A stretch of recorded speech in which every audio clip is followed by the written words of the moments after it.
তো বন্ধুরা আপনারা জানেন ভিভো ফোন যেগুলো আসে সেগুলো কিন্তু খুব প্রিমিয়াম লুকিং হয়। যদিও বাজেট আপনার 15 থেকে 20,000 টাকার মধ্যে যে ফোনগুলো আসে সেগুলো কিন্তু আপনার অনেক প্রিমিয়াম লুকিং হয়।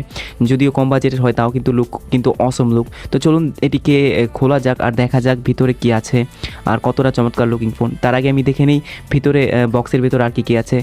তো এখানে আপনার ইউজার মেনুও আছে, এগুলো দেখার দরকার নেই। তো ভিতরে দেখতে পাচ্ছি আমরা চার্জার আছে, একটি চার্জার 50 ওয়াটের, আর ওয়্যার আছে, কেবল আছে ওর মধ্যে।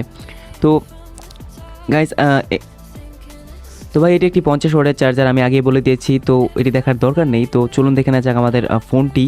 তো এটির ভিতর কী কী ফিচার আছে আর স্পেসিফিকেশন কী কী আছে, তো চলুন দেখে নেওয়া যাক।